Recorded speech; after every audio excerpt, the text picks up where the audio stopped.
श्री स्वामी समर्थ. जय जय स्वामी समर्थ. माझ्या स्वामी कृपा चॅनलमध्ये सर्वांना नमस्कार. स्वामी महाराजांच्या कृपेने तुमच्या सर्व चांगल्या इच्छा पूर्ण होत ही स्वामी महाराजांच्या चरणी प्रार्थना करते आणि आजच्या या नवीन व्हिडिओला सुरुवात करते. मंगल कलश अगदी प्रत्येकाच्या घरात या मंगल कलश हा असायलाच हवा. मंगल कलशाच्या नावातच त्याचा अर्थ आहे. त्यात सर्वात जास्त सकारात्मकता असते. प्रत्येकाच्या घरामध्ये असेलच, पण ज्यांच्या घरामध्ये काही नाही त्यांनी मंगल कलशाची स्थापना कशी करायची, त्याची पाणी कधी बदलायचं याचीच माहिती या व्हिडिओतून मी तुमच्यासोबत शेअर करणार आहे. नवरात्रीमध्ये पहिल्या माळेला मंगल कलशाची स्थापना करतो. त्याचबरोबर तुम्ही उपवास करा किंवा नका करू, घट बसवा किंवा नका बसू, तरी पण तुम्ही मंगल कलशाची स्थापना करू शकता. आयुष्यभर घरामध्ये मंगल कलश हा हवाच. फक्त नवरात्र आहे तेच 9 दिवस मंगल कलश ठेवायचा का? तर बघा, घटस्थापना करणार असाल किंवा नसाल, मंगल कलशाची स्थापना तुम्ही करायलाच हवी. कारण मंगल कलशात सकारात्मकता असते. श्रीफळ म्हणजे नारळ अतिशय शुभ मानला जातो. सौभाग्याचं प्रतीक आहे. तसेच घरात सुख, समृद्धी, आयु आरोग्य, भरभराट देणारा ह्या मंगल कलशाची स्थापना आपल्याला करायची आहे. या मंगल कलशात प्रत्येकाच्या घरात हा असावाच. मग घर स्वतःचं असावं किंवा भाड्याचे घर असो, परंतु मंगल कलशाची स्थापना ही करू शकता.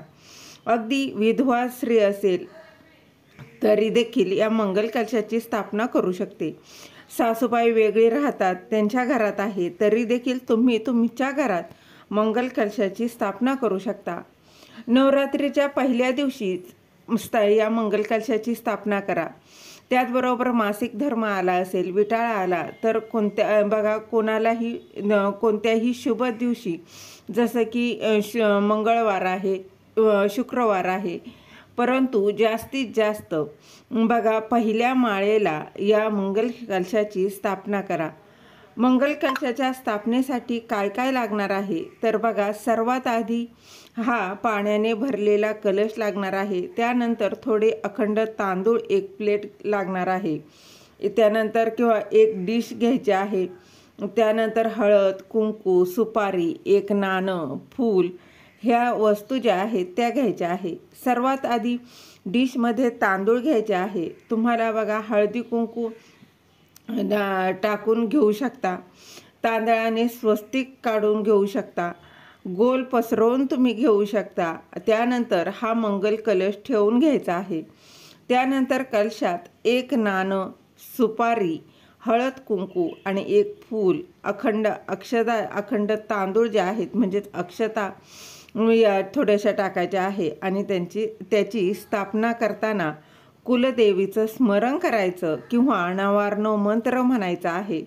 आणि यानंतर या तांब्यावर विड्याची पानं किंवा आंब्याची पानं असं ठेवायचे आहे. आणि नारळ स्वच्छ धुवून ठेवायचं आहे.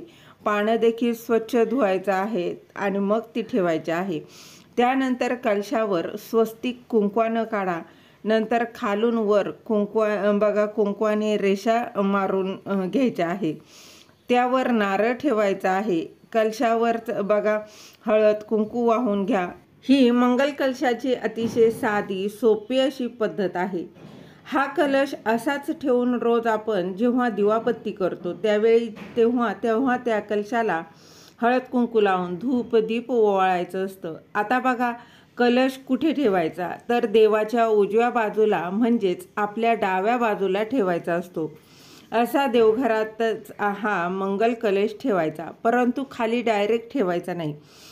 त्याचबरोबर नारळ खराब झाला तर पौर्णिमेला हा नारळ बदलायचा आहे.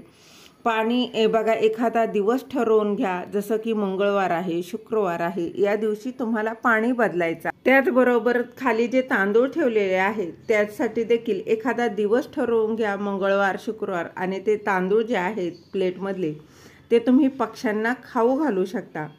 मंगल म्हणजे विष्णू, शंकर जल म्हणजेच जलदेवता ब्रह्मा आहे. नारळ लक्ष्मी स्वरूप म्हणून आपण तिची पूजा करतो.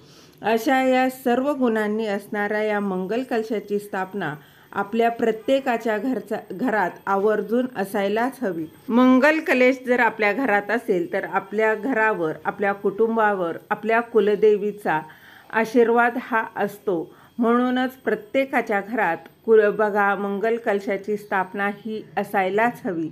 झालेली सेवा महाराजांच्या चरणी रुजू करते. दिलेली माहिती तुम्हाला आवडली असेल तर लाईक करा, शेअर करा, सबस्क्राईब करायला विसरू नका. श्री स्वामी समर्थ. जय जय स्वामी समर्थ. धन्यवाद.